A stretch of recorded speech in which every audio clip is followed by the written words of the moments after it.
Pues bien, muy buenos días, tengan todos. Vamos a retomar ahora lo que es ya el final del Salmo 112 que estamos viendo y que creo que pues nos ha enseñado cosas muy hermosas. Ese salmo que habíamos visto desde un principio, que era como la luna que reflejaba la luz del sol. Habíamos visto el Salmo 111, que habíamos visto acerca de la alabanza por la gloria, por la grandeza, por las obras de Dios. Y vimos que este salmo hablaba de las obras de Dios reflejadas en la vida de aquel que teme a Dios.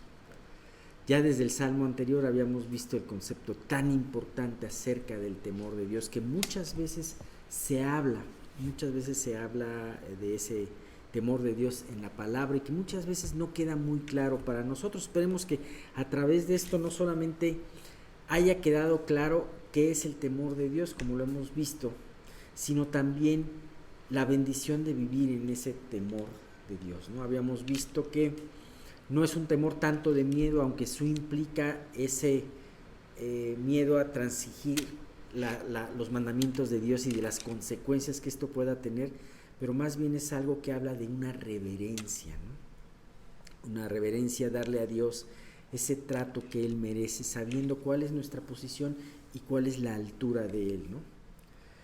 Muchas veces se ha hablado en estos estudios, Miguel ha comentado mucho acerca de todo esto, de cómo muchas veces el hombre menosprecia a Dios llamándole de formas que no están de acuerdo a su investidura, como Diosito, como Chuchito, como muchas de esas cosas que realmente son como blasfemias, ¿no?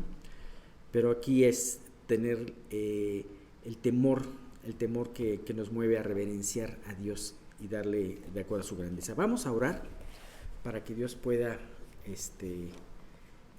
guiar este estudio. Y Dios, pues te queremos dar gracias primeramente porque nos reunimos una vez más para poder hablar de tu palabra, para que tú nos muestres a través de este salmo y a través del estudio de la santidad lo que tú tienes para nosotros. Tú permites, Señor, que el día de hoy todos salgamos muy edificados.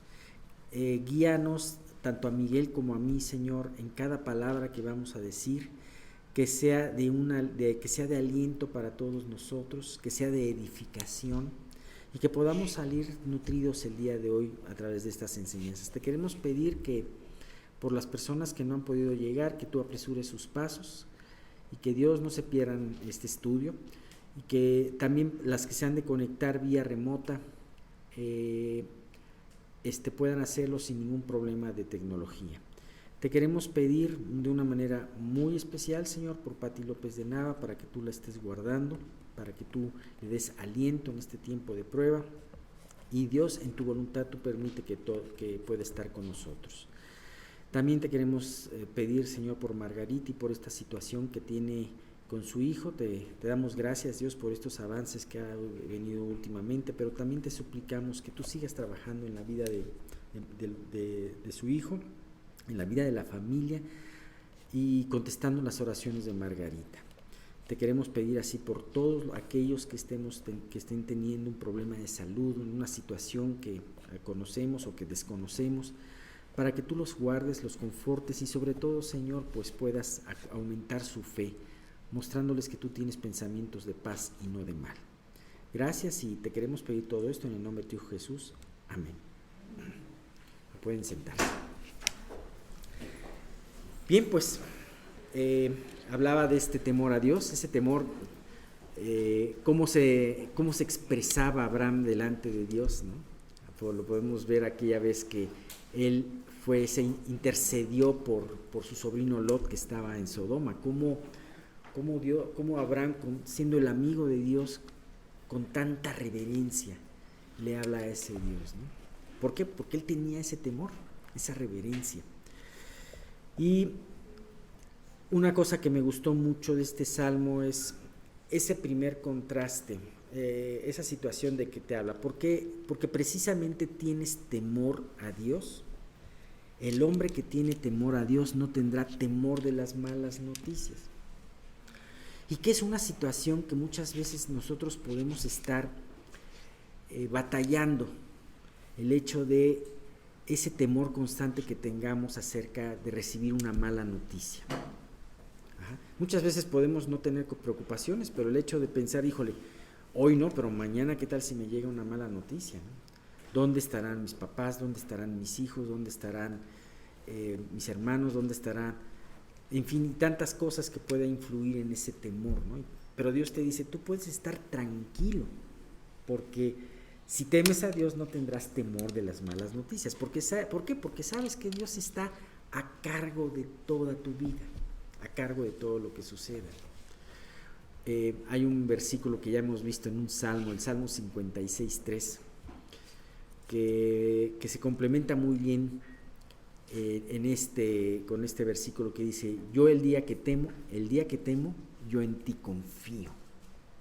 Ajá. Entonces, vimos todo esto. También vimos terminamos de ver acerca de la mayordomía, otro punto, acerca de lo que Dios quiere que tú hagas con lo que Él te bendice, con lo que Él te da. Hablamos la vez pasada de esto, que inclusive muchas veces que alguna vez me confundí y dije Corintios en vez de Crónicas, ustedes se acordarán, pero pero efectivamente, ¿cuál es nuestra actitud hacia las cosas que Dios nos da, hacia los bienes materiales? Ajá. ¿Cómo los consideramos? ¿Los consideramos como que son nuestros? ¿O consideramos que nos consideramos propietarios o nos consideramos administradores? Y la Biblia en múltiples ocasiones nos habla de que somos tan solo administradores de todo lo que Dios nos da, de nuestro tiempo, de nuestro conocimiento, también lo que recibimos de la palabra, también estas verdades que Dios nos permite descubrir en nuestra lectura, en nuestros estudios. También somos administradores de eso, también tenemos la obligación de administrarla y ministrarla a los demás, ¿no? ¿Cómo estamos en esta situación? Y esto viene precisamente a causa del versículo 9 que dice, reparte, da a los pobres, su justicia permanece para siempre. Habíamos visto un versículo parecido anteriormente, en donde dice ya el versículo 3, dice su justicia permanece para siempre, lo vuelve a repetir por segunda ocasión aquí, y en uno de los versículos intermedios dice, el hombre de bien tiene misericordia y presta, gobierna sus asuntos con juicio. Entonces, aquí podemos ver que es un hombre que Dios ha prosperado, que Dios lo ha llevado a tener buenos hábitos y que Dios ha bendecido la obra de sus manos. Generalmente Dios lo hace así, aunque no quiere decir que esto sea una regla que siempre se va a ver. A veces Dios permite que tengamos escasez, muchas veces Dios permite que tengamos escasez, pero aún en la escasez Dios te quiere llevar a que tú administres correctamente y bueno, ¿para qué es esto que Dios me da? ¿Para qué es este recurso que Dios me da? ¿Cómo Dios quiere que lo utilice? Hablamos de esa situación en donde el rey David dio uno de sus últimos discursos, en donde también presenta a Salomón, su hijo, como su sucesor. Y entonces está hablando de todos los preparativos de una de las obras más importantes que ellos tuvieron, que es el templo de Dios. Y entonces, como David dice, mucha de la riqueza que Dios me dio, de los botines, de los tesoros, de todo eso, lo he guardado para el templo de Dios. Y en ese momento Dios lo inspira a decir, y si también cualquiera de ustedes quiere cooperar con el templo de Dios, entonces hágalo. Y entonces vemos cómo la congregación se alegró de corazón y dio voluntariamente. Y David se alegró mucho porque vio a una congregación alegre, dando alegremente, sin pesar. Y vimos cómo David dio las gracias y dijo algo muy, muy importante, porque también cuando nosotros podemos participar en el ministerio de dar, en la situación de dar, podemos nosotros empezar a guardar un orgullo. Podemos pensar muchas cosas equivocadas. Bueno, pues yo ya le di a Dios. Ajá. O ahora porque ya le di, entonces es un como toma y da, ¿no? Ajá. Espero bendiciones de Dios, ¿no? Y entonces, ¿cuál es nuestra actitud? Yo creo que definitivamente Dios no quiere que tengamos ninguna de esas actitudes, sino más bien se resume en un párrafo muy importante que habíamos visto, ¿no? Que dice, habla primeramente en Primera de Crónicas 29:14, y decía David, porque ¿quién soy yo y quién es mi pueblo para que pudiésemos ofrecer voluntariamente cosas semejantes? Pues todo es tuyo, y de lo recibido de tu mano te damos. Este punto es muy importante, lo habíamos comentado, y precisamente recordarlo el día de hoy para decirle, Dios, si tú permites que yo dé a tu obra, estoy dando lo que es tuyo, simple y sencillamente. Bien, todo esto nos lleva a rematar con a terminar, mejor dicho, con el último versículo que nos habla del impío. Es una especie, al decir que el hombre de misericordia, dice, bueno, ya habíamos visto un contraste. Bueno, de hecho, no habíamos visto ningún contraste. Este es el primer contraste y único contraste que vemos entre el corazón del hombre que teme a Dios y que Dios le ha puesto la justicia en su corazón, ajá, con el impío. Ajá. El impío no presta, a veces tiene malas decisiones y toma prestado y no regresa. Ajá. Eso dice un proverbio. Pero el impío pero el justo tiene misericordia y presta. ¿Y qué es lo que dice el versículo 10? Me llama mucho la atención, dice, lo verá el impío y se irritará, crujirá los dientes y se consumirá. El deseo de los impíos perecerá. A nadie le gustaría que ninguna persona se irritara delante de nosotros o crujiera sus dientes deseando un mal delante de nosotros.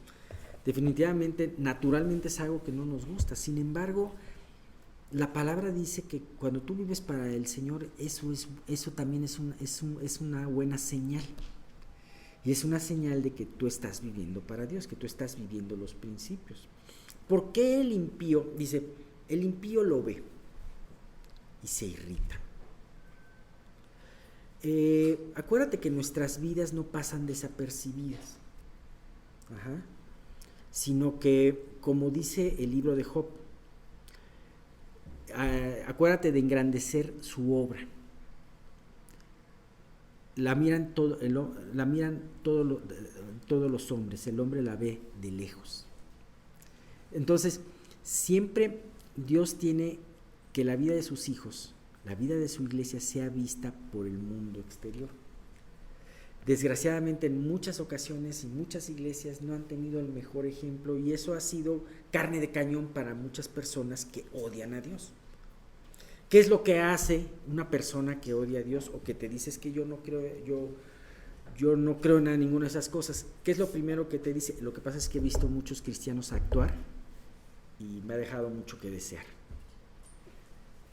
Pero, aquellos cristianos que actuaron mal, o aquellas personas que se dijeron cristianos que actuaron mal delante de este impío, pues sí, ellos llevarán una responsabilidad delante de Dios.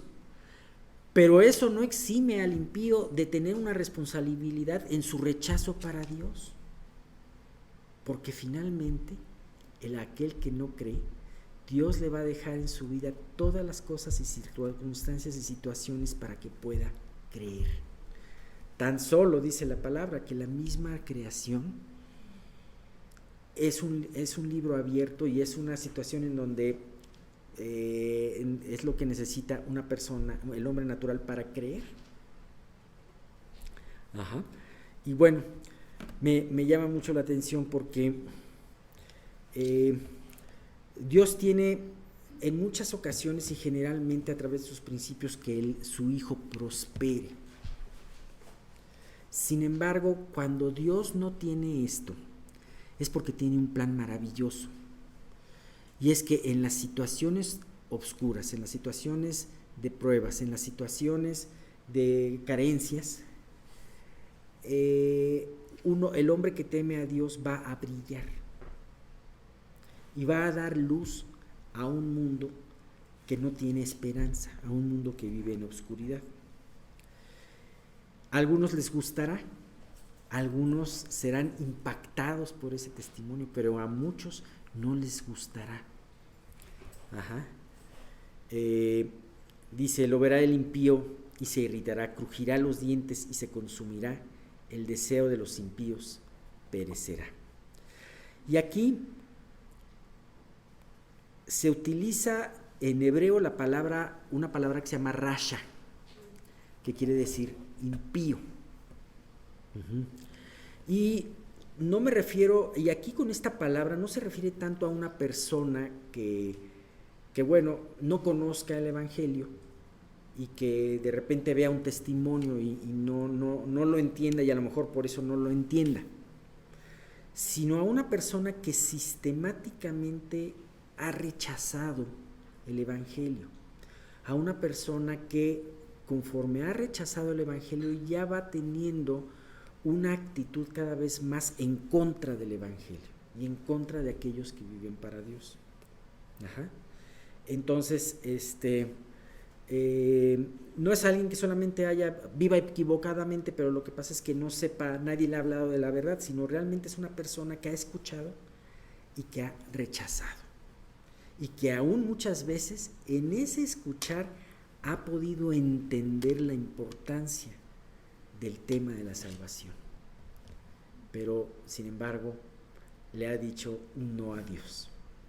Y entonces, pues esto es el problema. Cuando una persona no puede estar ante el Evangelio, escuchar el Evangelio y salir de la misma manera. O el Evangelio toca tu corazón y hace que tú empieces a tomar decisiones y resoluciones para Cristo, o el Evangelio te va endureciendo. Y eso es muy peligroso. Ahora, el endurecimiento es muchas veces algo que muchas veces no te das cuenta de lo grave que es o de lo profundo que es en tu vida, pero simple y sencillamente ya empiezas a rechazar. Y entonces empiezas a escuchar algo de Dios, algo de Jesucristo, e inmediatamente te bloqueas. Y eso, pues, es una cosa de preocuparte, porque el único que te puede salvar es nuestro Señor Jesús. Y si tú rechazas la única cuerda de salvación que puedes tener, pues no vas a ser salvo, ¿no? Este término de rasha tiene varias connotaciones y es muy importante, es muy interesante estudiar lo que dice las palabras en hebreo, porque a veces tienen significados que son muy vastos, pero que te ayudan también a comprender más la idea. Nos habla también de alguien que está dislocado, alguien que está desorganizado, como un tumulto, como una tormenta. Nos habla de alguien que vive en el desasosiego. En términos generales, está muy ligado el término rasha, no solamente un pecador, sino alguien que vive intranquilo, perturbado. Esto hace recordar un poquito este versículo. Ustedes ya se imaginarán qué versículos voy a tomar de Isaías, ¿no? Isaías 57, 20 y 21, que dice, fíjate qué importante es este punto. Pero los impíos son como el mar en tempestad, que no puede estarse quieto, y sus aguas arrojan cieno y lodo. No hay paz, dijo mi Dios, para los impíos. No sé si tú has visto aquellas imágenes terribles de inundaciones, o por ejemplo, cuando fue ese terremoto de hace más de 10 años en Japón, había imágenes del tsunami que eran terribles, ¿no? Yo siempre me imaginé el tsunami como en las películas, una ola enorme, grandotota, que iba sobre el centro de la ciudad. Pero no, el tsunami, vas viendo cómo va creciendo, va creciendo, va creciendo. ¿Qué color tienen las aguas de un tsunami o de una inundación? No son azul turquesa, ¿verdad? Son color café con leche, son lodosas, ¿no? Porque el tsunami o la inundación va arrastrando todo a su paso. Vas viendo árboles que pasan, ves en ese video me acuerdo, veías coches en el río y veías barcos en la calle. Entonces lo va arrastrando todo, ¿no? Y la gente está tomando esas películas esos videos desde una azotea. Bien, imagínate la vida de un impío viendo esa imagen, porque no solamente en tu alma hay una inundación, hay una tormenta, sino también a través de tus decisiones como impío vas destruyendo muchas cosas, vas destruyendo relaciones, vas destruyendo personas, vas destruyendo todo a tu paso como un tsunami. Por eso dice, no puede estarse quieto. O sea, el mundo nos ha vendido una imagen, dice, no hombre, yo si dejo de pecar, entonces ya no me voy a divertir, ¿no? Ajá. Ya no voy a poder, o si dejo de pecar ya no voy a poder lograr lo que quiero hacer. Cuando realmente está diciendo, si estás pecando eres impío, y si eres impío entonces no puedes estarte quieto. Tus aguas, tu vida va a arrojar cieno y lodo, y hay una sentencia, no hay paz, dijo mi Dios, para los impíos. Así que podemos ver que en este versículo se está definiendo se está describiendo aquel que está definido en contra de Dios, y al estar definido en contra de Dios, entonces ve a aquel que vive para Dios y se irrita. Escucha un mensaje de Dios y se irrita, se justifica.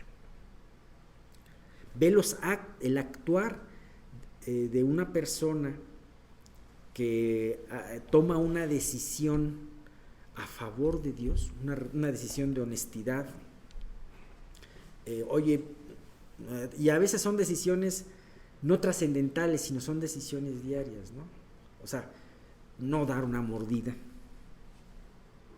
no copiar un programa pirata, no hacer tantas cosas, y eso le molesta al que sí lo hace y cruje los dientes, ¿no? Entonces dice, finalmente después de este salmo de alabanza, se toca cuál es la situación exterior de la persona que mira la obra de Dios en la vida del que teme a Dios. Y aquí habla del impío, de aquel que se ha definido en contra de Dios. Dice, lo ve el impío y se irrita. Ahora, nosotros como hijos de Dios tenemos una gran tentación. La tentación de sentirnos incómodos con que no le somos favorables a toda la gente. Aquí hay gente que nos ataca, gente que nos critica, y eso no nos gusta, no le gusta a nosotros. Y muchas veces queremos dejar o pasar desapercibidos y empezar a vivir como los demás. Y eso es algo que hace que no cumplas con tu comisión, pero además hace que la conciencia de ese impío se duerma. Y entonces ya no te va a atacar, ya va a ser tu amigo, ¿no? Me impresiona este versículo y siempre me ha gustado. Este sí es segunda de Corintios 2, del 14 al 16. Y imagínate Pablo que lo comenta y se lo dice a estos hombres que estaban buscando quién era el mejor y quién era el que tenía mejor reputación, y que Dios y que Pablo, algunos amaban a Pablo y otros lo menospreciaban. Y entonces este versículo, o sea, Pablo le empieza a hablar por todas las tribulaciones que él había estado pasando, y entonces dice Pablo, esto muy importante, mas a Dios gracias, el cual nos lleva siempre en triunfo en Cristo Jesús, y por medio de nosotros manifiesta en todo lugar el olor de su conocimiento. Porque para Dios somos grato olor de Cristo en los que se salvan, y en los que se pierden, a estos ciertamente olor de muerte para muerte, y a aquellos olor de vida para vida. Y para estas cosas, ¿quién es suficiente? Entonces, nosotros no tenemos que ocuparnos en agradar o desagradar a ninguna persona. Tenemos que ocuparnos en vivir para Dios y seguir sus mandamientos. Pero finalmente Dios es el que va a producir en nosotros ese testimonio. Aquí habla de ese testimonio como hablando de una fragancia, ¿no? Una fragancia que va a ser agradable para aquellos que van a responder adecuadamente al Evangelio de Dios, pero una fragancia que va a significar el juicio y la muerte para aquellos que lo rechazan. Me encanta, dice, ¿y para estas cosas quién es suficiente? ¿Tú te crees suficiente para dar un buen testimonio? Yo no. Dios tiene que estar trabajando diariamente en mi vida y puliendo cosas, y realmente yo sé que el testimonio que yo pueda dar, claro, yo tengo que tener un corazón dispuesto, y aún eso no es obra mía, es un trabajo de Dios, pero finalmente el que se encarga de levantar mi testimonio y hacer que sea una fragancia para vida o para muerte es Dios. ¿Cómo afecta en nuestra vida este conocimiento? Pues creo que nos podemos dar cuenta si nuestra vida constituye un aliento a los demás, constituye un rechazo a otros, o constituye un adormecimiento para aquellos que están perdidos. Podemos estar oliendo a cloroformo, ¿verdad? Cloroformo adormece. Y bien, en estos tiempos tan oscuros que vivimos es muy importante tener esa fragancia adecuada. En este tiempo en donde vemos tanta maldad sin juzgar y que vamos a verla cada día peor, en donde el impío flagrantemente actúa en contra de los principios de Dios y nada pasa. ¿Cuándo nos hubiéramos imaginado hace unos 10, 20 años que se iban a estar popularizando las ideas que hoy vemos? Y me hablo acerca del aborto, me hablo acerca de la teoría de género, acerca de muchas cosas. ¿Cuántas?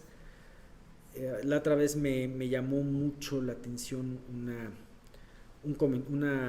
cifra, que en los últimos años se ha quintuplicado el tráfico de niños para pedofilia.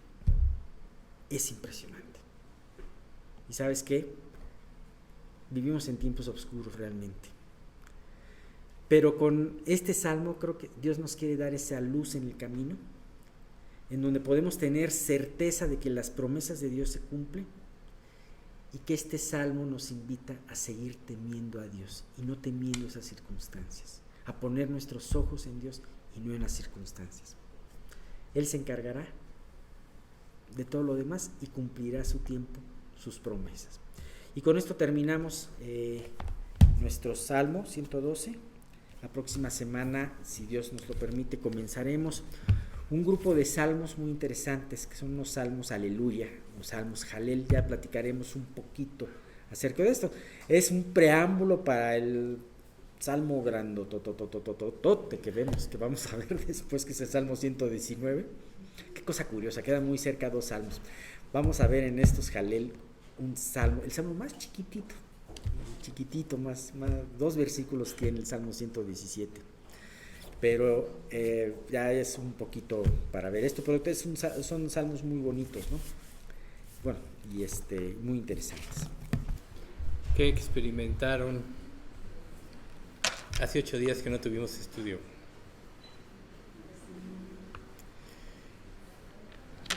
cuando una situación muy importante que estaba oyendo de Paul Washer, y él hablaba de los falsos creyentes, el verdadero y el falso creyente, y él decía, y eso me impresionó, que no es suficiente que nos conformemos con venir aquí el domingo y llevar nuestra vida normal, quizá el estudio de miércoles. Y me quedé meditando en eso que él decía, y me acordé del pasaje que dice que el que cree en mí, como dice la Escritura, de su interior correrán ríos de agua viva. ¿Y qué pasa cuando, por ejemplo, algo nos gusta, un platillo o algo, una bebida? Siempre tendemos, o un postre, tendemos a comer más, ¿a poco no es cierto? Y yo lo asemejaba un poco con nuestra relación con Cristo, porque en realidad el verdadero creyente siempre anhela una mayor santidad en su vida, siempre anhela agradar a Dios, siempre anhela que Dios trabaje en él para que su vida se vaya transformando a la semejanza de Cristo. Y mientras más está en la luz, pues más ama la luz y más se regocija en la luz y más quiere estar en la luz. El falso creyente solo cumple, piensa que ya cumplió y ya puede vivir la vida que quiere, pero en su vida no hay el deseo de crecer en santidad, no hay el deseo de estar más cerca del Señor. Y entonces la diferencia es precisamente que el alma del verdadero creyente tiene sed de Dios. Y lo que quizá debías preguntarte es, ¿cuánta sed tienes de Dios? ¿O con qué te conformas? En Zacarías capítulo 1, versículos 3 y 4 dice: por lo tanto, dile al pueblo, el Señor de los ejércitos celestiales dice, regresen a mí y yo me volveré a ustedes, dice el Señor de los ejércitos celestiales.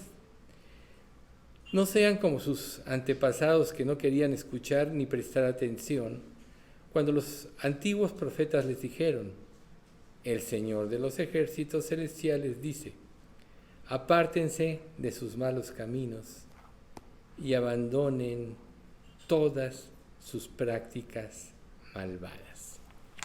Esa siempre ha sido la exhortación de Dios. Y ahora que Alex estaba compartiendo lo del Salmo, pues sí, me vinieron imágenes de personas que realmente rechazan cualquier verdad del Evangelio y solo están evidenciando la dureza de su corazón o están confirmando que no son salvas, que realmente no quieren tener ninguna comunión. No tienen esa hambre y esa sed. Y nosotros tenemos que aprender esta lección porque durante todo el trayecto de la formación de la Biblia vemos que Dios no ha dejado de exhortar a su pueblo a que le busque, a que regrese a Él, a que tome conciencia de lo que es Dios y lo que es Él. Entonces, si la palabra de Dios permanece para siempre, nosotros tenemos que estudiarla, leerla, no conformarnos solo con tomar los estudios, sino que por nuestra propia cuenta tenemos que incursionar más. Es como cuando algo verdaderamente te interesa, naturalmente profundizas más. Y así es en la palabra de Dios. Quizá en la vida tú puedas profundizar en muchas cosas y claro que es bueno, pero si no está en tus prioridades profundizar y crecer en la palabra de Dios, algo anda mal. ¿Y por qué anda mal? Porque eso te va a privar de aprender las lecciones que Dios dejó plasmadas en la Biblia, de las vivencias de otros creyentes o circunstancias que que ellos vivieron, que nos pueden enseñar a nosotros a no cometer los errores que ellos cometieron. A final de cuentas, todo el Antiguo Testamento está plagado de historias, y el Nuevo también tiene sus historias, lógico, y cada historia dejada en la palabra de Dios está ahí porque tiene un propósito. Y nuestra labor debe ser encontrar ese propósito. Si nosotros buscamos a Dios de una manera más intensa, nuestra comprensión de la palabra va a ir creciendo y nuestro anhelo de estar con Él va a ser mayor. El apóstol Santiago, el hermano del Señor, decía: el hombre de doble ánimo es inconstante en todos sus caminos. Y a lo mejor tú ves un pasaje como esto y dices, bueno, sí, hay muchos que son de doble ánimo, ¿no? Esta ilustración de los impíos son como el mar en tempestad, la verdad me gustó mucho, porque en realidad, ¿qué es lo que emana de tu vida? Y muchas veces nosotros nos emocionamos en algo y decimos, me voy a entregar y todo, vienen circunstancias, vienen pruebas, se te olvida, y eso es lo que la Biblia le llama el doble ánimo. Pero no hay consistencia en una persona que vive así. La vida cristiana es una vida de convicciones. No es que porque otro creyente te diga, o en un estudio se te diga que puedas estar mal en algo, tú ya vas a decir, sí, voy a estar mal, voy a salir, voy a cambiar. Si el Espíritu Santo no te convence, si el Espíritu Santo no te hace ver la realidad de tu vida, claro que no vas a cambiar. Y podrás escuchar la mejor estructura en una predicación, pero no te va a mover. El que nos mueve es el Espíritu Santo. Y cómo el Espíritu Santo va a actuar en nuestra vida con mayor libertad, precisamente cuando nosotros le buscamos de todo corazón, cuando realmente queremos que Dios nos enseñe. Entonces, este estudio que vamos a iniciar hoy se llama el trauma de la santidad. Recordemos el trauma de la santidad. Por cierto, si notan que la voz se apaga, álcenme la mano, yo ya me doy cuenta que tengo que subir mi volumen, porque sí tiendo a bajarlo.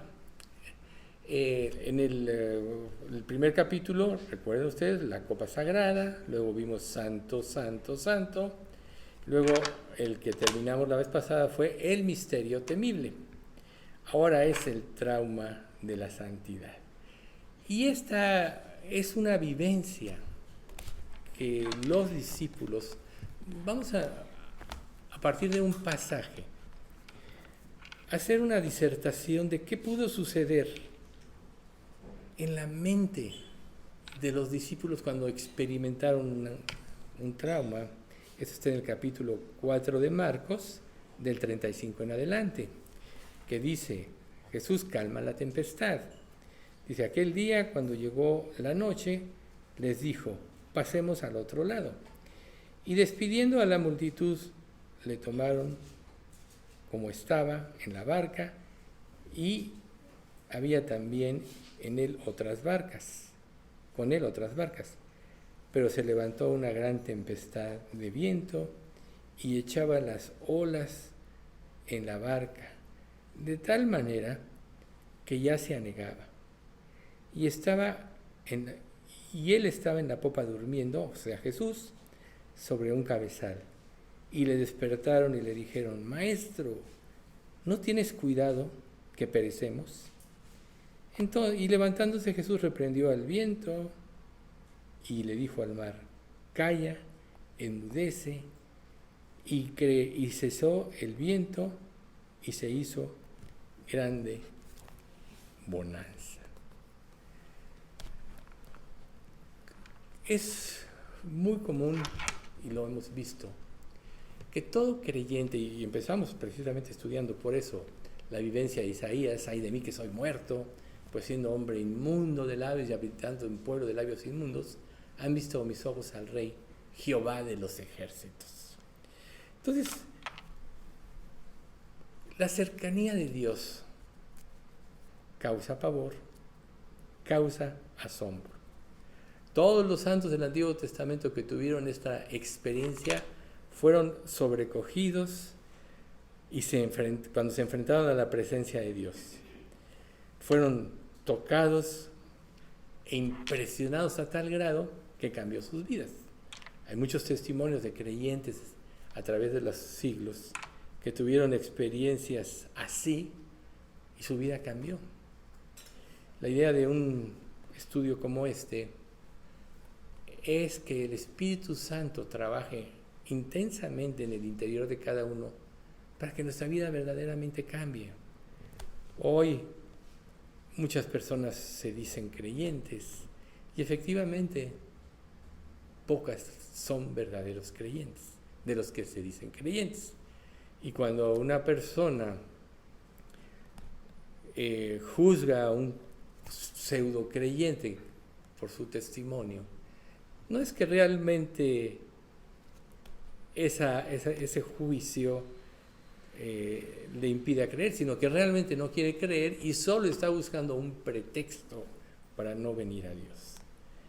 Pero es muy importante que para que una persona verdaderamente se convierta, haya una verdadera convicción.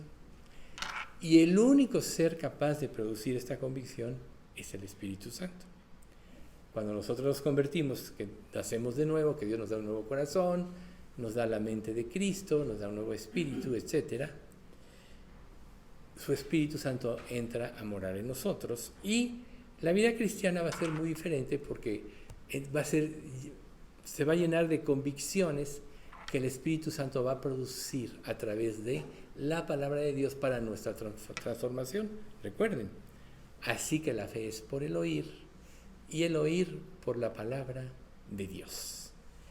La convicción la genera solo la palabra de Dios y el Espíritu Santo es el que le da vida, el que saca a flote lo más oscuro que hay en nosotros, lo más profundo que a veces nosotros ni entendemos, lo saca a flote siempre. ¿Para qué?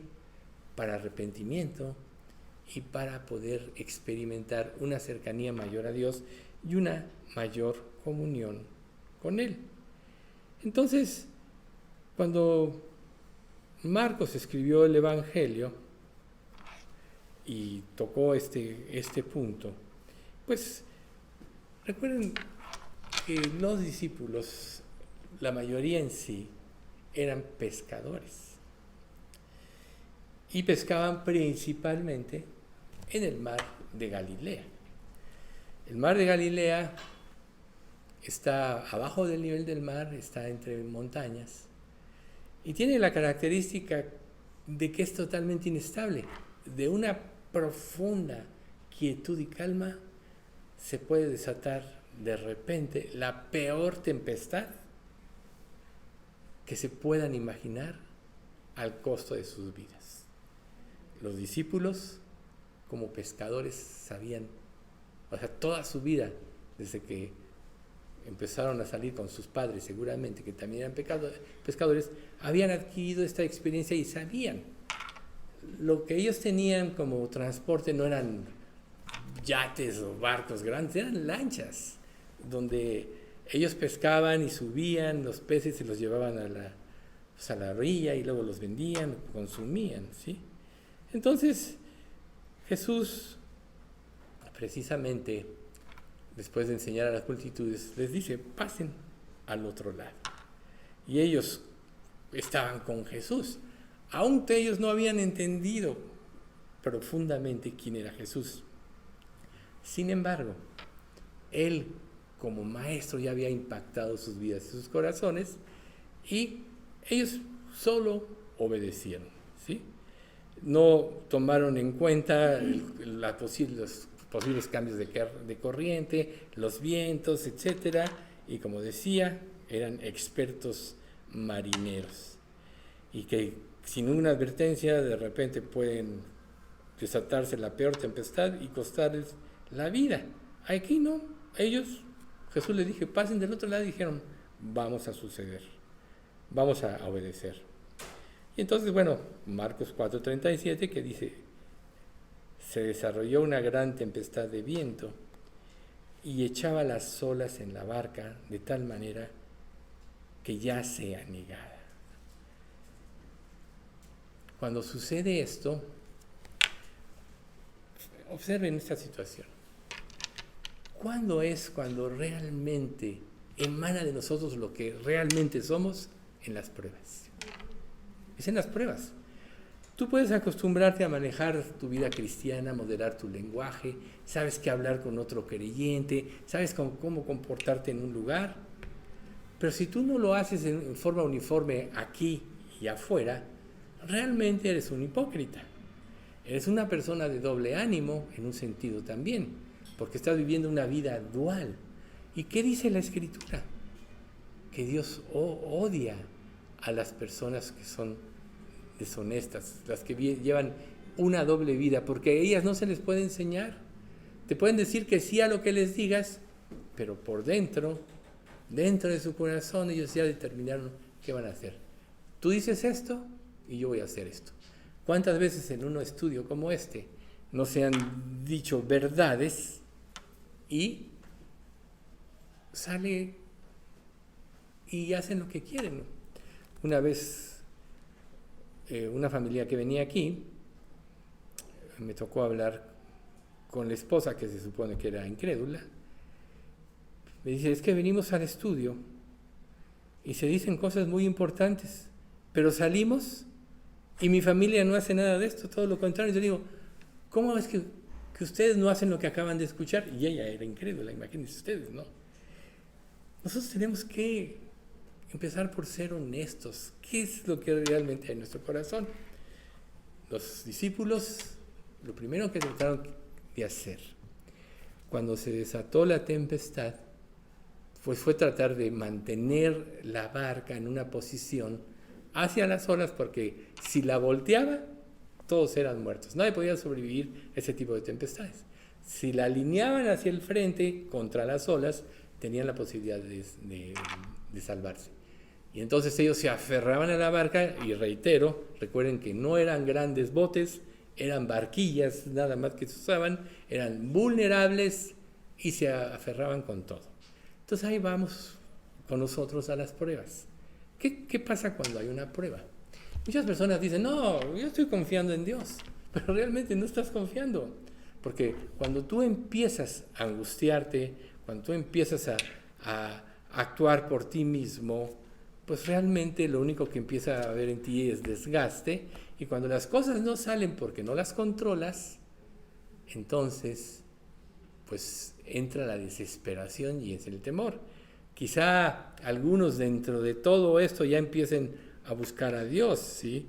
Que es prácticamente lo que va a pasar aquí con los discípulos, pero mientras tanto ellos empiezan a resistir la tormenta. Imagínense ustedes a la tormenta como una prueba en la vida. Todos nosotros experimentamos pruebas de distinta índole.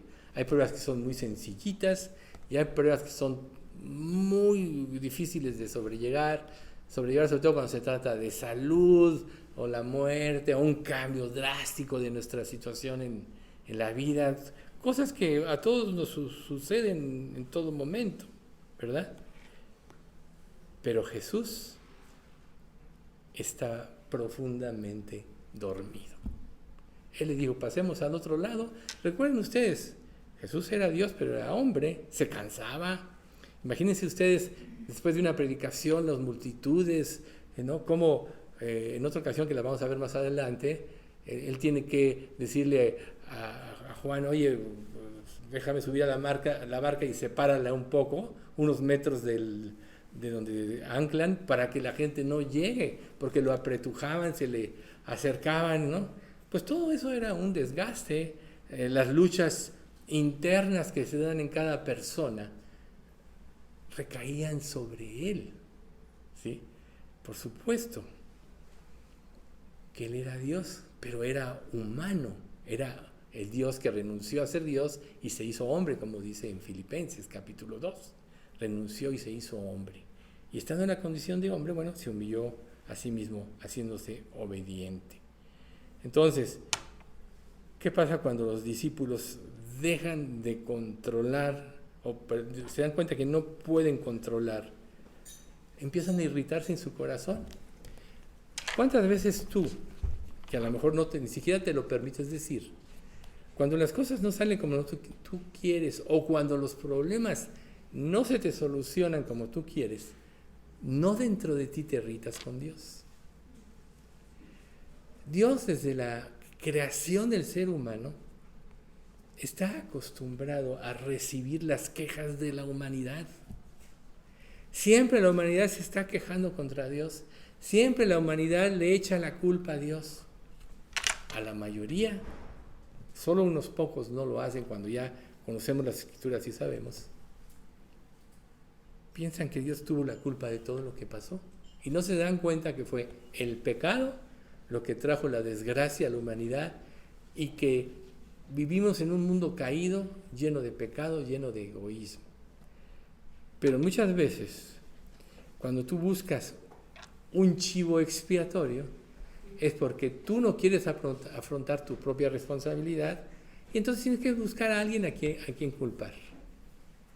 Por supuesto que muchas personas culpan a otras, etcétera, pero en realidad estás culpando a Dios. Entonces, aquí en esta situación que los discípulos ya están desesperados, se empiezan a irritar, y en ellos había una mezcla de temor y enojo. A ver, ¿por qué Dios no controla? Ellos, tomamos en cuenta que aquí todavía no tenían toda la claridad de quién era Jesús. Ahorita vamos a ver. Todavía no tenían toda la claridad de su mente. Había impactado sus vidas, lo habían dejado todo para seguirle, ¿no? Como dice Pedro, he aquí todo lo hemos dejado. ¿Qué pues recibiremos en la eternidad, ¿no? Y bueno, ya sabemos, ¿no? No hay quien haya dejado padre, madre, hijos, esposa, hijos, hermanos y hermanas por causa del reino de los cielos, que no reciba 100 veces más en esta vida y en el siglo venidero la vida eterna. Busca primero el reino de Dios y su justicia y todas estas cosas os vendrán por añadidura. O sea, Dios tiene promesas así. Dios dice, si tú lo das todo por mí, yo no voy a ser deudor de nadie. Pero aquí ellos todavía no habían empezado, todavía no confiaban de esa manera. Entonces empieza a ver en ellos esa irritación. Entonces van y despiertan a Jesús, ¿sí? Esperaban que Él hiciera algo, jamás se imaginaron lo que Él iba a hacer. A ver qué puedes hacer por nosotros. Nosotros ya luchamos, pero si tú puedes hacer algo, bueno, ¿no? Es como cuando Jesús baja de la montaña y los discípulos no pudieron echar fuera un demonio y baja y dicen, oye, pues es que tus discípulos no pudieron, pero si tú puedes hacer algo, ¿qué responde Jesús a este hombre? De que tenía hijo endemoniado. Si puedes creer, al que cree todo lo es posible. Y luego el papá de este hombre, el muchacho, dice, creo, pero se dio cuenta de que realmente no tenía bien cimentada esa fe, y dice, ayuda a mi incredulidad. Esa fue la situación, la posición correcta, pero no siempre nosotros tenemos esa situación. Se nos olvida que cuando somos hijos de Dios, nada, absolutamente nada, pasa por casualidad en nuestras vidas. Siempre que Dios permite algo, tiene un propósito. Y ese propósito siempre es hacernos crecer en la gracia, hacernos crecer en la fe, palpar a Dios de una manera más viva y verdadera, no como una idea, ¿no? Sino como lo que Él realmente es, un verdadero Dios. Entonces, ellos pues eran como cualquier tipo de gente, están en peligro, miran, no pueden controlar, ven al líder, se apoyan en el líder puede ser humano y fallarles, ¿verdad? Pero aquí se estaban apoyando en Jesús. Entonces llegaron al punto que dice Marcos 4:38, los discípulos lo despertaron y le dijeron, ¿no notas que perecemos? O sea, ¿qué te suena esto? Es un reclamo.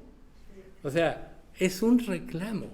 Y la idea de disertar sobre este pasaje es que nosotros podamos discernir dentro de nosotros cuando realmente nos acercamos a Dios con reverencia y fe o cuando vamos a reclamarle. Y es como si dijeran, ¿qué vas a hacer? Oye, Dios, Si estás aquí, ¿qué no me rescataste? ¿Qué no eres mi Dios? ¿Qué no prometes esto? Podemos acercarnos a Dios de esta manera. Ahora tú dices, no, yo no haría eso. Vete en las pruebas. En las pruebas es cuando realmente sale lo que realmente somos. Por eso son tan importantes. Porque ahí, al ver lo que realmente eres, es cuando tú puedes corregir. Si tú no ves lo que realmente eres tú, y recuerden que estamos viendo que se enfrenta a Dios, a la santidad de Dios, se va a ver totalmente desenmascarado de todo lo que Él es. Entonces, si tú no te ves como realmente eres, que es como Dios te ve, ¿cómo vas a poder arreglar tu vida? Todos tendemos siempre a justificarnos de una u otra manera. Y a veces tú puedes decir, tú te estás justificando, pero no te das cuenta que tú también te justificas en otras. Todos somos iguales. Lo importante aquí es Dios. Lo importante es que nos enfrentemos a Dios, ¿sí? Quizá ellos pensaban dentro de sí mismos, es que no te importa nuestra suerte, ¿no, Señor? Que perecemos, ¿qué vas a hacer? ¿No? Entonces, ese ataque, esa situación que claro que Dios permitió, podríamos llamarle un atroz ataque contra Jesús, que es la costumbre, como decíamos hace un momentito, de los seres humanos. A Dios le debemos de reverenciar. Dios es perfecto, Dios no se equivoca, Dios planeó las cosas como debían de ser y las planeó en forma perfecta. Por tanto, todos los siglos desde Adán y Eva que han sucedido, milenios que han sucedido, dentro de ellos Dios tuvo un plan, y dentro de ese plan era traer así a las personas que Él designó que iban a estar con Él en la eternidad, y todos los demás van a dar cuenta de sus obras a Dios porque lo merecen, pero al que Dios llama es el que debe cambiar su actitud hacia Dios. ¿Por qué? Porque una persona no viene a Dios porque no le complace sus caprichos, porque piensa que no fue justo al tratarlo en la vida y las cosas no salieron como él pensaba que debían salir. Recuerden ustedes que en la adolescencia, en la pubertad, todos tenemos sueños. Y en ese momento todos nos creemos dueños del mundo. Creemos que todo lo sabemos y que todo lo controlamos.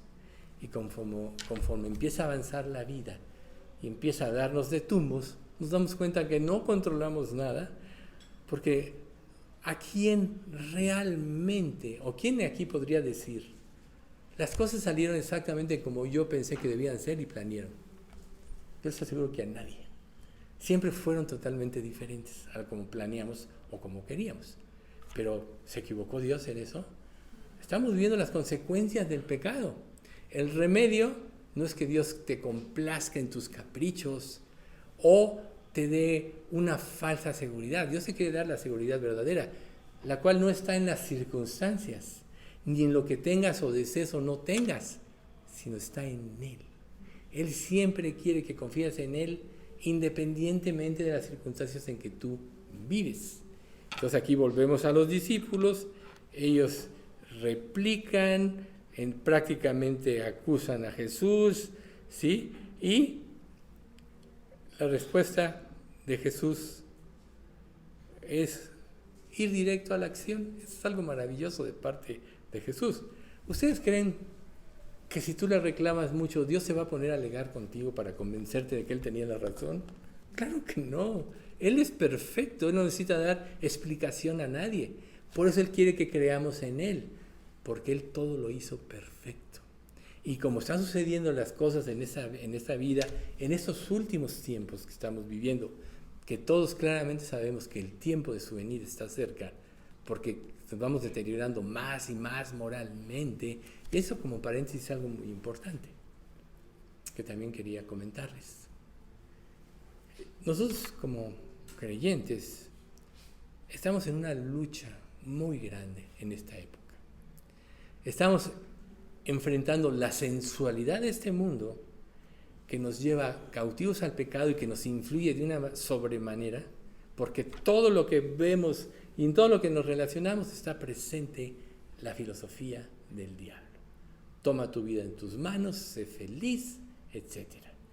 Tú por ti. Eso es lo que está presente. Entonces, para un creyente es muy difícil mantenerse en la línea que Dios quiere que se mantenga por la gran influencia que puede haber en su vida. ¿Cómo puede mantenerse uno en la línea? Aquí los discípulos perdieron un poco la vista. Quizá todavía no sabían quién era Jesús. Él les iba a mostrar. Pero nosotros podemos perder la vista, dejándonos influir por la filosofía. Por ejemplo, todo lo que se dice, todo lo que se oye, todas las noticias, siempre recuerden una cosa: la prensa, las noticias y todo está dirigida y gobernada por Satanás. Si ustedes analizan un poquito, bueno, si alguien ha visto un poco lo de la relación de Ucrania con Rusia, claramente varias veces se dijo, es que Putin es experto en desvirtuar la verdad y tiene dormida a toda la gente en Rusia con sus mentiras y les hace ver un panorama totalmente diferente. Ellos son las víctimas, ellos son, etcétera. Llega un ataque de Ucrania, no, son terroristas. Cuando el terrorista es él, ha matado gente, ha mandado bombas y todo. Bueno, solo es un ejemplo de lo que estamos viviendo para que veamos cómo es la vida. O sea, el héroe, Putin, se pinta como el héroe y como la víctima. Y los que son víctimas son los agresores, para justificar su ambición, porque no es otra cosa, de tener más tierra. Pero así es el ser humano en general. Entonces, si todo lo que el sistema de pensamiento está gobernado por Satanás, ¿cómo puedes tú mantenerte en la línea correcta, viviendo en la palabra? Que la palabra esté en tu mente, que rija tus acciones.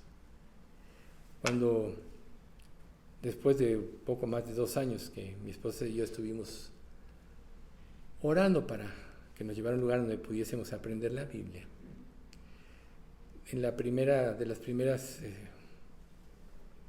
reuniones que tuvimos con Julio, él fue el que nos empezó a enseñar. Julio empezó a decir muchas cosas y en mi mente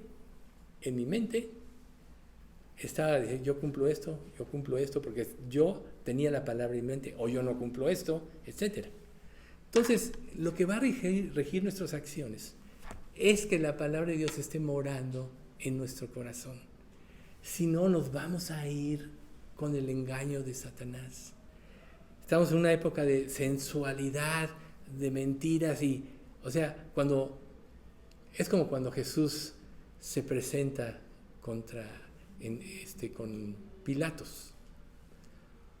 Yo vengo a declarar la verdad. ¿Y qué le responde Pilatos? ¿Cuál es la verdad? ¿No?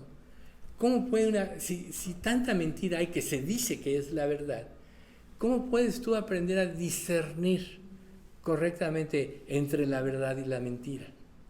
¿Con conceptos nada más? No. Con vida, con acciones. Porque si tú te sabes la Biblia, te aseguro que Satanás, aunque él no conoce el sentido espiritual, porque ese se lo da, fue inspirado por el Espíritu, y el creyente, el Espíritu le hace entender, Satanás conoce mejor la Biblia que nosotros. Recuerden la tentación de Jesús en el desierto. Él usó la palabra para tentar a Jesús, ¿no? Solo un conocimiento profundo de la palabra hizo que Jesús desbaratara todos los argumentos del diablo y salió victorioso de esa tentación. Luego tocó su orgullo cuando Pedro lo confiesa como Dios y luego dice, bueno, yo que soy el Cristo voy a padecer. No, de ninguna manera te acontezca. El mismo que lo que estaba confesando es el mismo que después le dice, no, que no sea así. Y Jesús tiene que desenmascarar la acción de Satanás a través de Pedro. Por eso dice, quítate delante de mí, Satanás, porque me eres tropiezo. Porque no pones la mira en las cosas de Dios, sino en la de los hombres. Y es un principio para nosotros, es algo que nosotros tenemos que aprender aquí. Que nosotros tenemos que poner siempre la mira en las cosas de Dios. que este mundo nos va a tratar de confundir, nos va a tratar de que dudemos del amor de Dios, nos va a hacer creer que Dios es inconsistente, que no cumple sus promesas, ¿no? Como, ¿dónde está la promesa? Dice por ahí, ¿no? Que muchos van a decir en los últimos tiempos. Pero Jesús, cuando ya lo despertaron sus discípulos después de toda esta vivencia, después de la forma de la pregunta y todo, Él guardó sus palabras y sencillamente le habló al mar. Dice Marcos 4, 39 y 40. Cuando Jesús se despertó, reprendió al viento, dijo a las olas, silencio, cálmense. De repente el viento se detuvo y una gran calma. Luego Él les preguntó, ¿por qué tienen miedo? ¿Todavía no tienen fe? Jesús ya había hecho muchos milagros para ese entonces. O sea, recuerden lo que dice Juan. Dice, y estas cosas que se escribieron es para que creamos. Pero pienso, así dice Juan, que si se escribieran una por una de las cosas que Jesús hizo, no cabría en todos los libros del mundo. O sea, fue tal su luz y su gloria que nada la podía contener.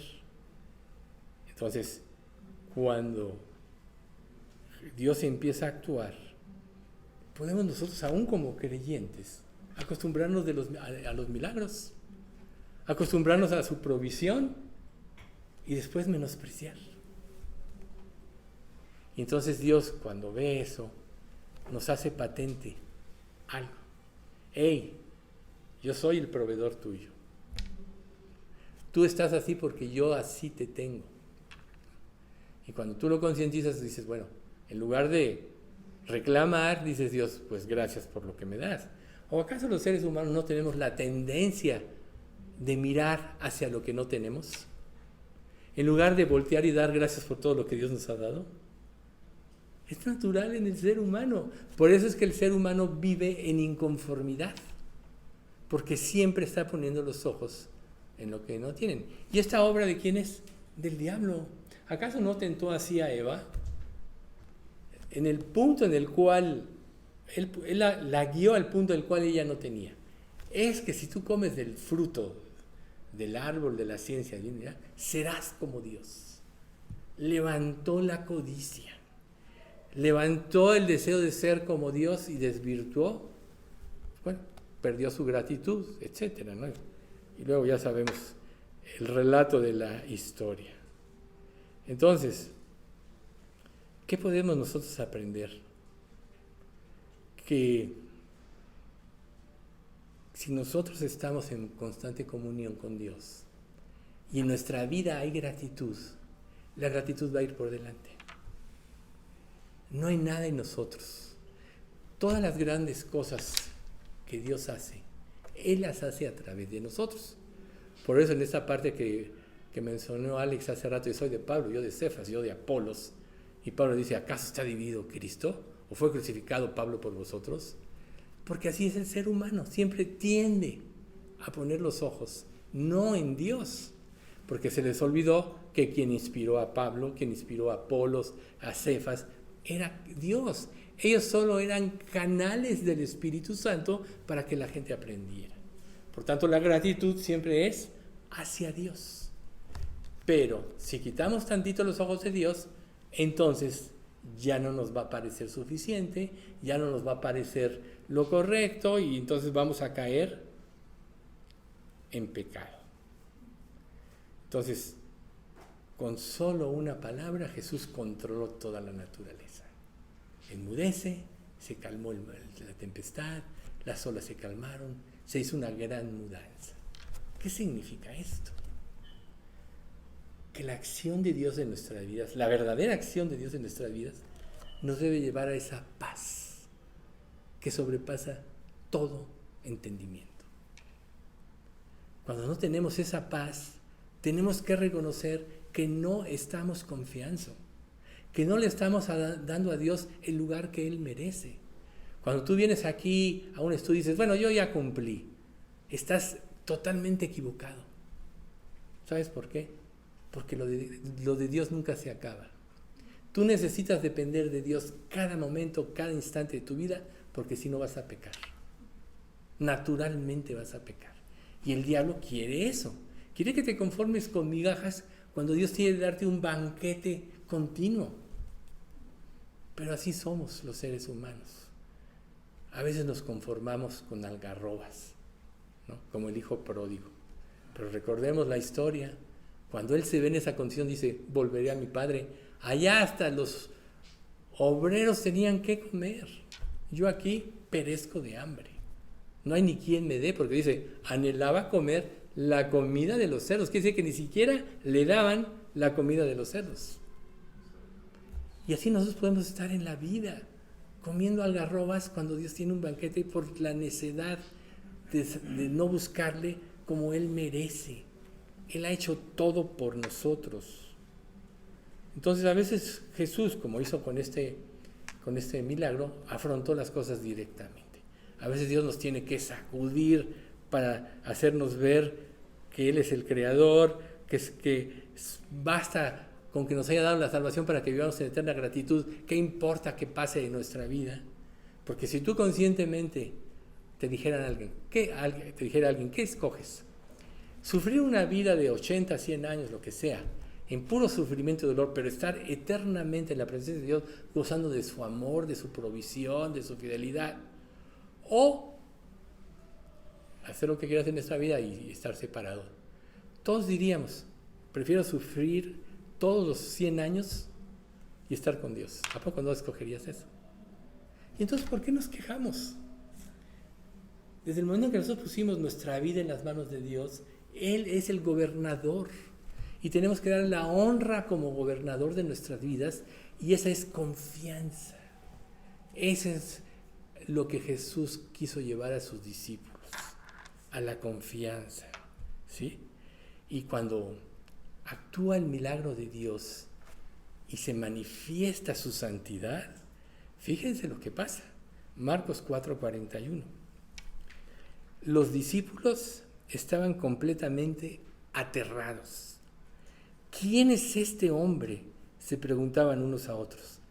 Hasta el viento y las olas lo obedecen. Aquí nosotros vemos un extraño patrón. O sea, ellos estaban aterrorizados, reitero, por el mar, las olas de la tempestad. Luego entra Jesús y se calma todo, y en lugar de ponerse contentos, se aterraron. ¿Saben por qué? Porque estar en la palabra de Dios pone al descubierto lo que somos. Recuerden, Dios es fuego consumidor. O sea, Él es luz que pone en evidencia lo que realmente somos. Cuando una persona no quiere venir a Cristo o no quiere profundizar en su relación con Dios, es que realmente no quiere dejar el pecado. Es que realmente no le quiere dar el gobierno de su vida a Dios. Quiere seguir gobernando su vida. Y lógico, el precio se va a pagar. Imagínense, todos los capítulos que Job tuvo que vivir para que al final, en el capítulo 42 capítulos de su vida, 41, él dijera, de oídas te había oído, mas ahora mis ojos te ven. Por tanto, me aborrezco y me arrepiento en polvo y ceniza. Eso es lo que debe ocasionar la santidad de Dios en nuestra vida. El ver lo que realmente somos debe llevarnos a un aborrecimiento, porque nuestra inclinación natural es hacia el pecado, y anhelar que Dios nos dé su vida. Pero entonces los discípulos se pudieron poner contentos, pero se aterraron, como se aterró Isaías, como se aterró Job también, ¿no? Entonces,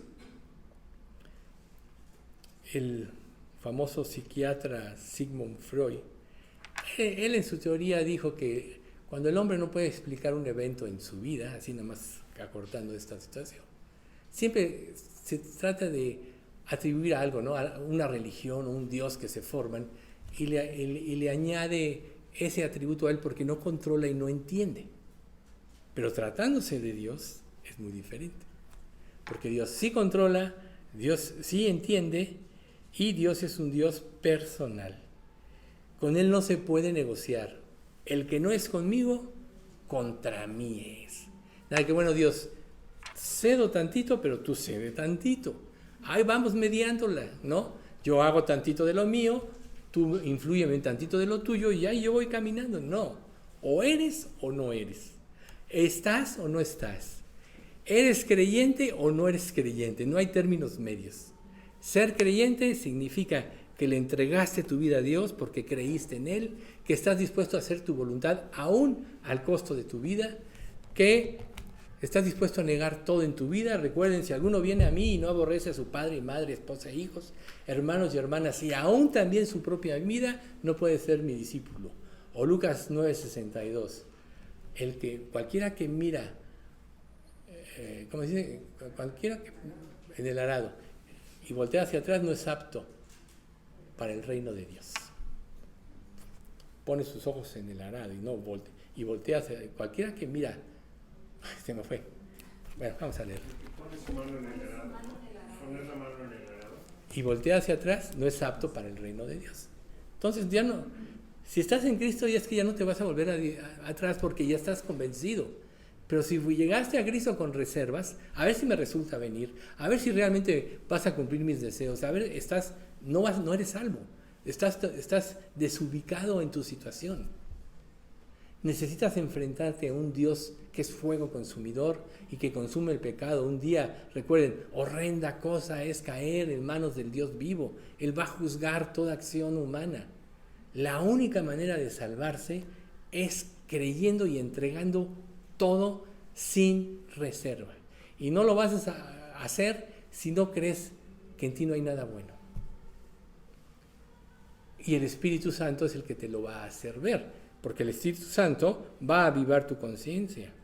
Entonces imagínate, la gente se enfrenta a terremotos, inundaciones, tsunamis, a enfermedades, quizá enfermedades que no tienen cura, pero los discípulos se enfrentaron a un Dios vivo. Y la acción de Jesús les permitió ver la grandeza de Dios, su santidad, y se llenaron de terror, se atemorizaron. Vieron que nada podían contra Dios. Dice otro pasaje, el que no es conmigo, contra mí es. Y el que conmigo no recoge, desparrama. ¿Qué mayor ilustración quieres? Si tú no estás al 100% con Cristo, estás contra Él. Pero este mundo quiere minimizar estas cosas. No es para tanto. Los cristianos son unos exagerados, son unos mochos, ya no se pueden divertir, ya no toman, ya no esto, ya no lo otro, ya no aquella, qué aburrida vida. Claro, ese es el planteamiento del diablo. Y esos ignoran voluntariamente o ignoran que la verdadera felicidad es una relación con Dios. El gozo de la vida cristiana supera cualquier satisfactor que esta vida te pueda dar, que por cierto no son satisfactores, porque todo satisfactor de esta vida te va a cobrar con tu salud, con tu integridad emocional y muchas cosas, porque todo te lleva al pecado. Si esta vida, cualquiera de sus filosofías, te llevara a Dios, estaríamos en la verdad. Pero eso no es cierto, porque si fuera así, el mundo estaría de parte de Dios, absolutamente, ya. Pero vemos que el mundo está en contra totalmente de Dios. Cada día quieren saber menos de Él. Ya lo prohibieron en las escuelas, en muchos lugares, ya prohibieron en otros tantos leer la Biblia, ya no puedes mencionar un pasaje porque te puede causar un problema verdadero, etc. Ya no puedes juzgar a una persona haciéndole ver su situación, porque estás hiriendo. Generación de cristal es esta. dicen hoy. No vais a ofenderlo, no lo toques. El mundo así no va a ir a Dios. Por eso Dios tiene que confrontarnos directamente.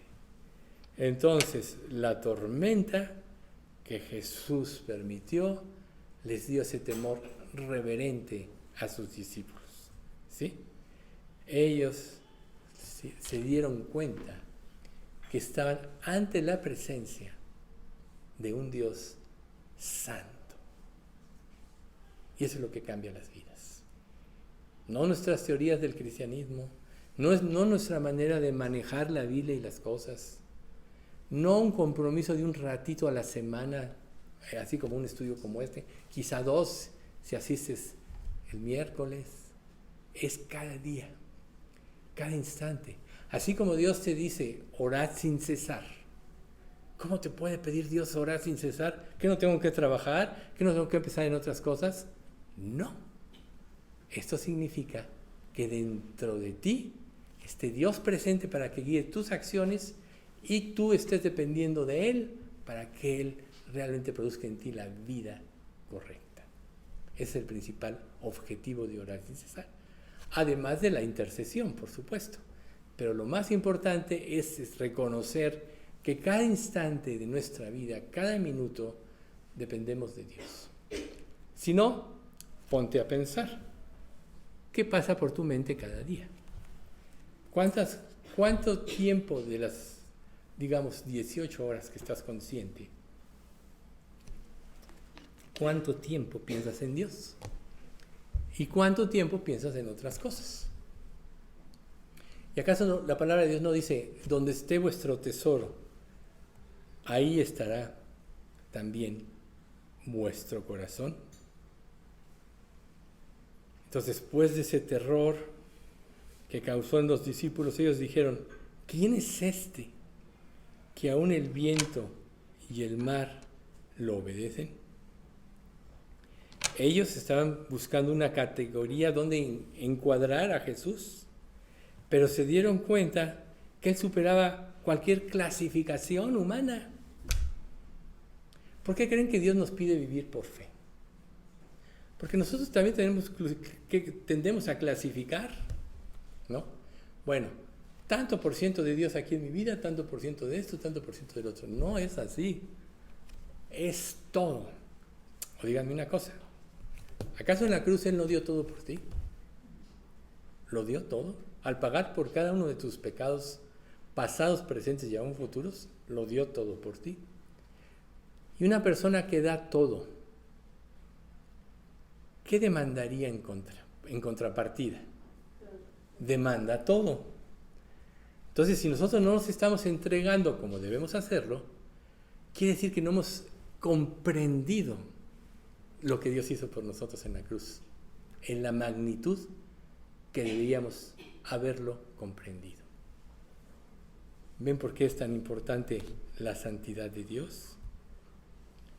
Ellos nunca habían conocido un hombre santo verdaderamente, los discípulos, que pudiera hablarle al viento y al mar y le obedeciera,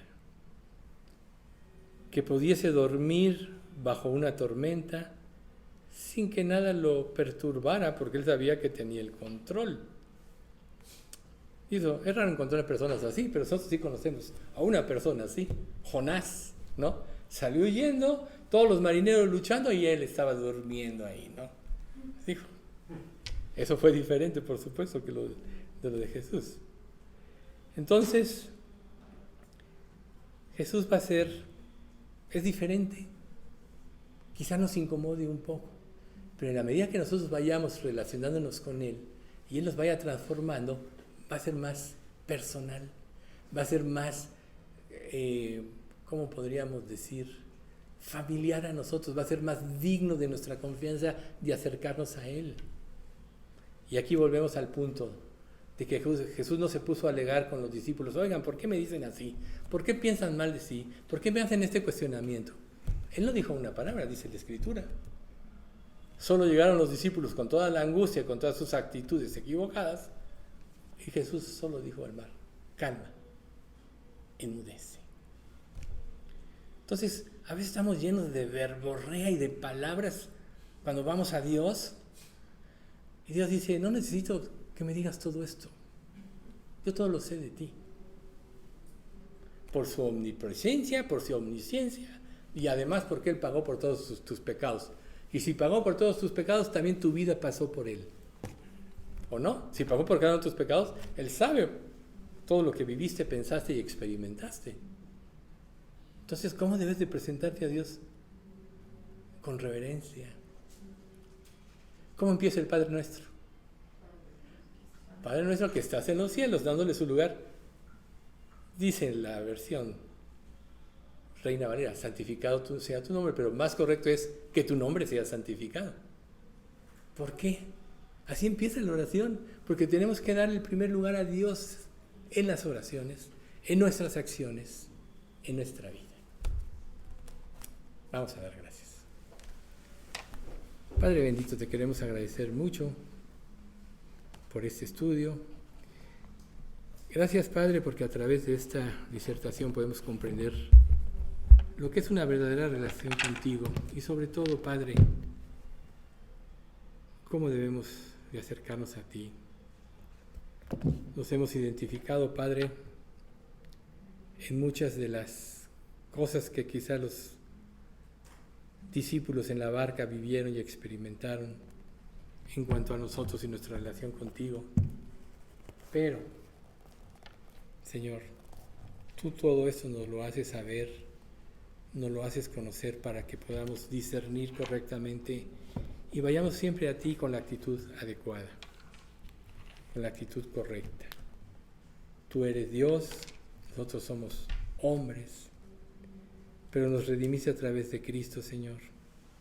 Y te rogamos, Padre, que si en este grupo o en quien oiga este mensaje no tiene esa plena seguridad que ampare por el camino creciente a la santidad su vida, que tú verdaderamente lo salves, Señor, y le hagas ver tu amor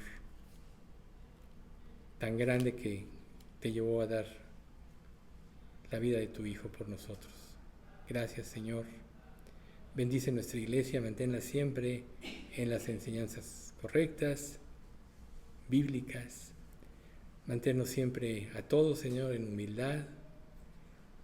Que quede claro que todo proviene de ti, que no hay mérito para nadie, pero que tú pongas en nuestro corazón el deseo de retribuirte con nuestra vida todo lo que hiciste por nosotros. Enséñanos a dar nuestra vida por ti, Padre, y enséñanos a vivir como a ti te agrada. Padre, no dejamos de recordarte